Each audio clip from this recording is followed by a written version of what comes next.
So after a couple of bugs in Conan Exiles, which is rare, mostly revolving around the map room and Star Metal, things got straightened out, and I finally got myself a bunch of Star Metal.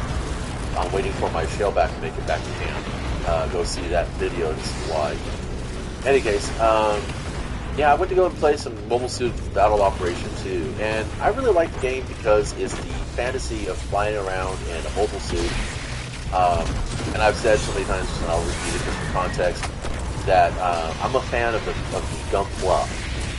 I'm a fan of building and customizing the model kits. I'm not too big a fan of the storyline, although I do enjoy it. I do watch it.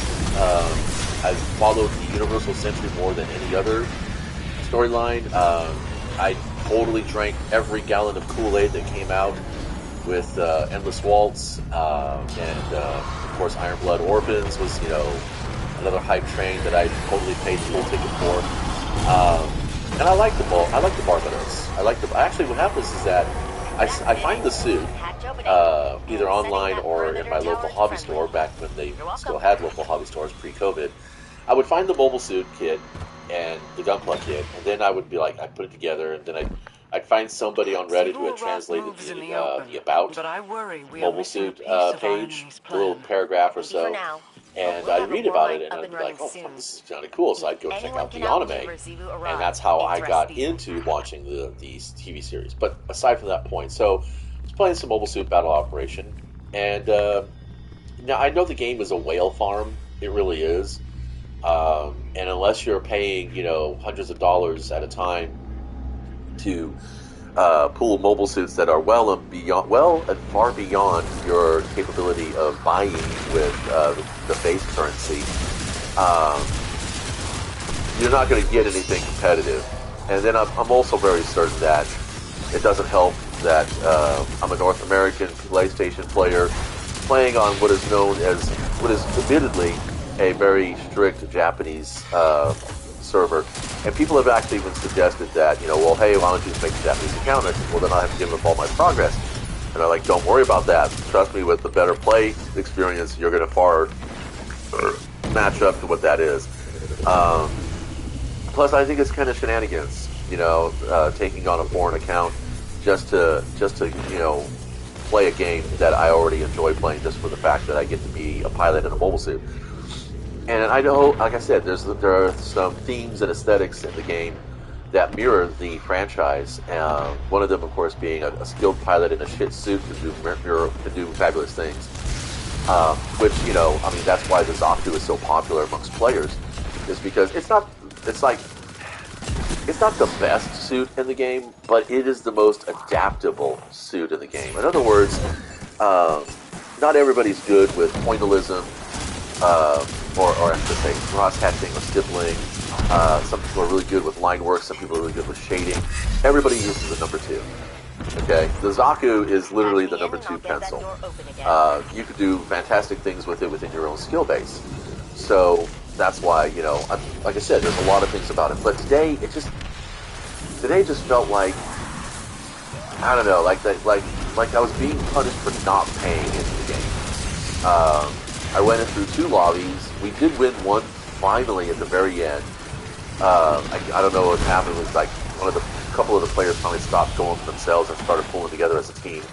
There's no active headset in the game. It's not like in Destiny where I could be talking right now and someone could be actually listening to me. The game has no actual communication inside of it, and that's kind of I think that's a problem. That's a detriment, because most of us are randoming in when I don't see very many fire teams playing the game.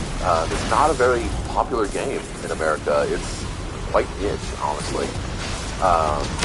There are better implementations of the franchise. People can play things more like Fortnite, Overwatch. There's more like there's a couple of Overwatch versions out there right now. I bring them up. I downloaded them.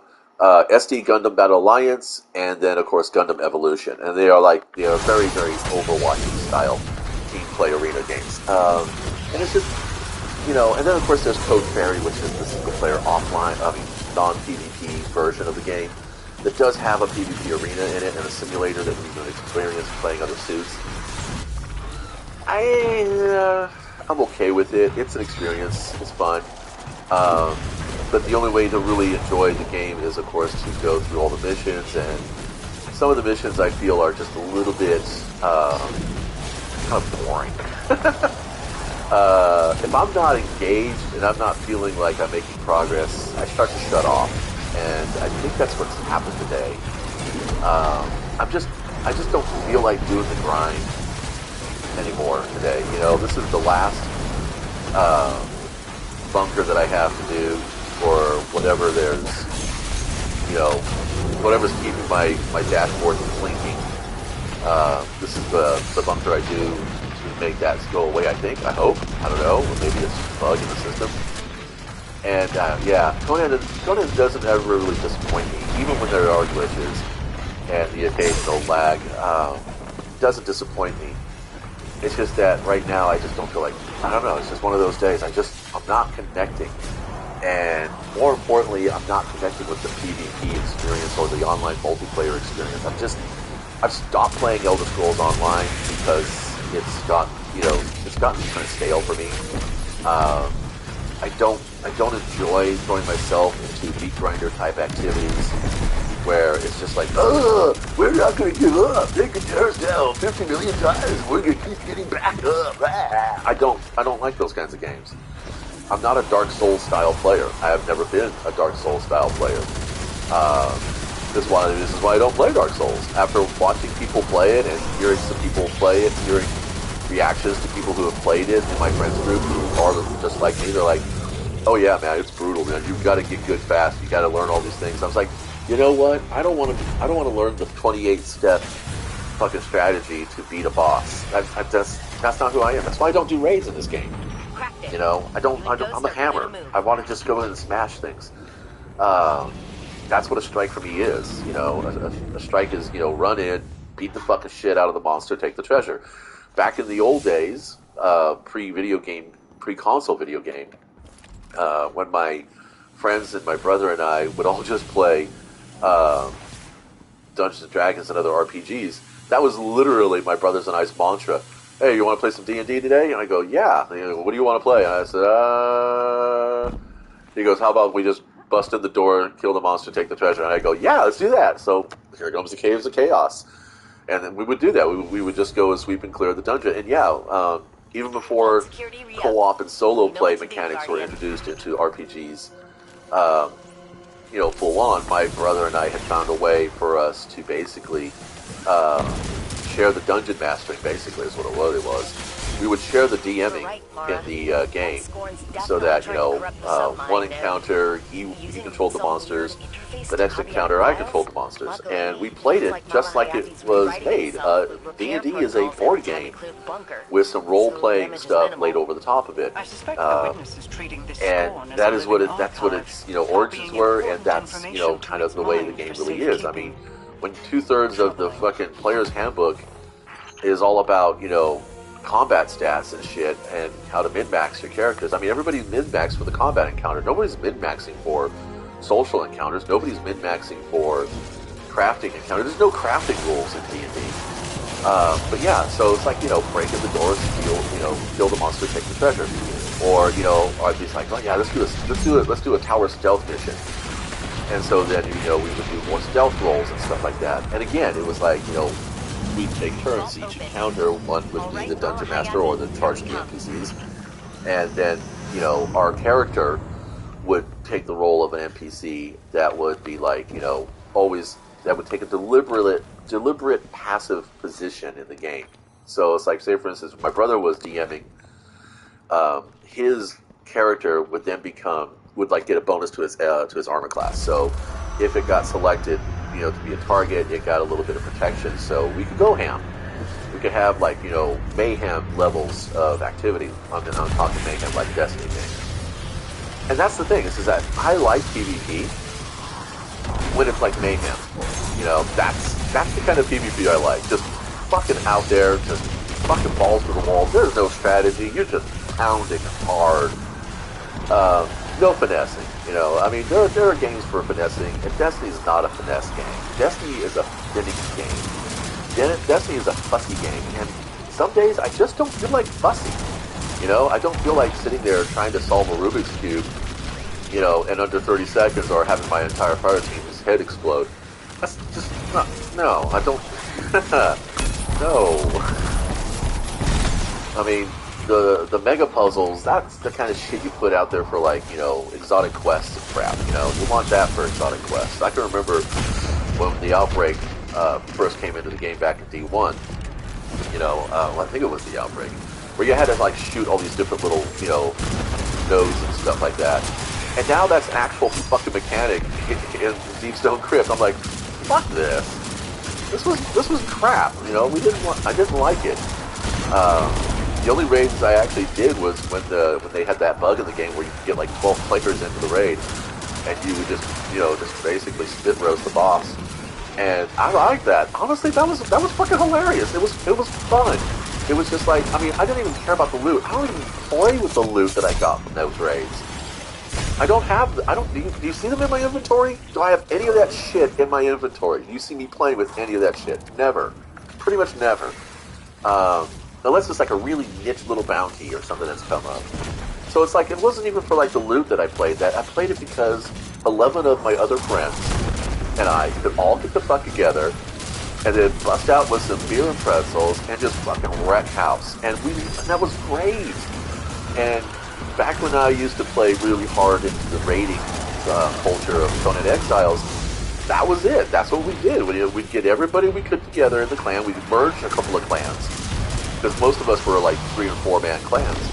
But then we would all, for that one night, all merge together in one big group and just fucking just wipe the map. Just sweep the map. You know, just purge everybody. And that's fun. You know, and that's why I don't get salty when someone raids me. You know, if I look at I wake up in the desert, I look at my event log and like, oh, I got fucking hit. Oh my god, there was like 5 of them. Oh fucking hey. I feel bad because I wasn't there.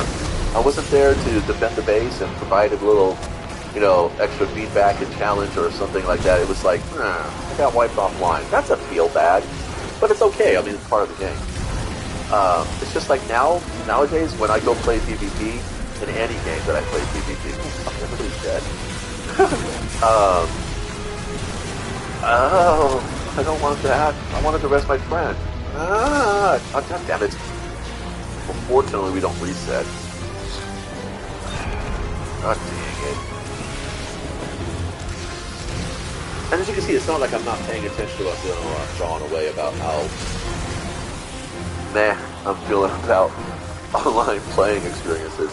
Because they're rigged. I mean, I do. I really believe that. I believe that they are rigged. And they are just, it's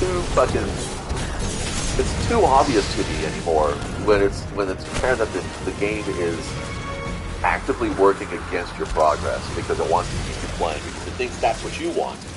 And that's not what I want. It's bullshit. It's like I was watching this, it's feedback bias is what it is. There's a guy who runs a channel called Dungeon Crafter, or Dungeon Craft, or something like that. Anyway, he's Baron Geralt or whatever. Anyway, so he's a really smart kid. The thing is that he was talking about back in World War II, when the Navy was trying to figure out what it could do to sustain against the numbers of the Japanese Air Force. That our bombers were coming back, all buck up and some of them were coming back at all. We were losing the numbers game, basically. And they found out that as long as they kept looking at the returning bombers and noting where the damage was, they were putting armor in the wrong spots. This analyst in Washington, D.C. finally figured it out and was like, you know what, I think how about this, reinforce the cockpits and the engines. And lo and behold, we won the air war against Japan. So the point being is that your most vocal players in the game are the ones who are deciding how the game is being changed. And unfortunately, those vocal players are typically the over-the-top, hardcore PvP kind of players. That's why when Destiny 2 came around, there was such a significant shift in towards PvP, why the sandboxes are always so goofy. Oh, come on, die already, bitch. Where's Big Man? Okay, so there it is. I had enough. Fucker. Eat my magazine, bitch. Oh, crap. You die. Nope. Ooh, la, la, la, la, la. The point being is that the algorithm in Destiny is a bit skewed. It thinks that just because I keep coming back to these kinds of activities that I need a bigger challenge. No.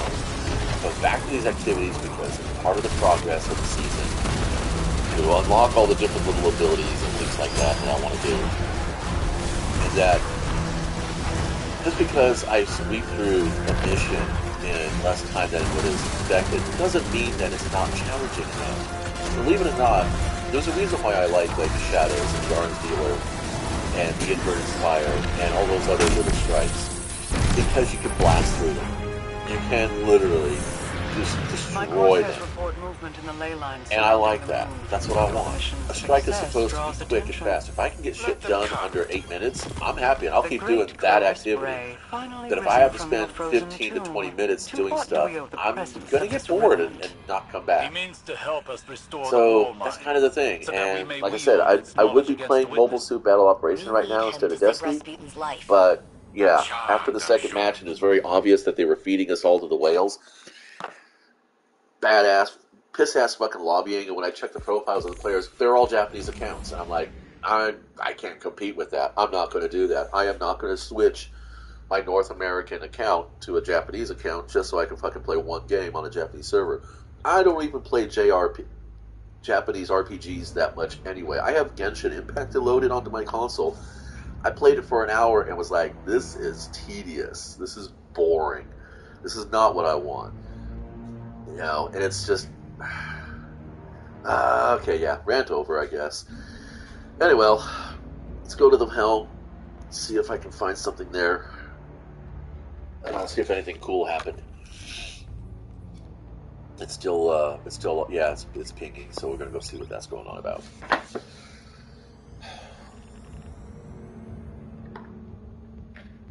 I would be playing Minecraft, actually, if it wasn't for the fact that I was having one of those days where my motion sickness was being a bitch. I don't understand that. I'm trying to figure out what triggers it. I used to think it was when I had congestion because that affects your sinuses, and that is actually part of that's one of the triggers for the problem. But it's the flickering patterns. That's what gets me. So I don't know. Maybe it's epilepsy. I haven't been diagnosed, so I'm just kind of guessing. Or it could be fatigue. Just tired. Probably need to give myself a break.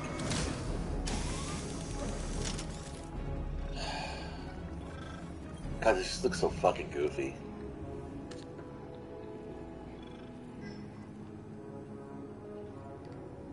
Alright, so we got that. Can we do anything here yet? No. I don't have an engram. I got stems.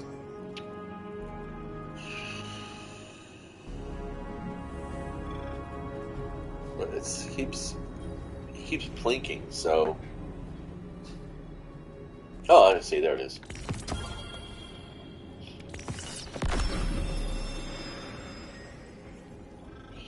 Got it. Okay.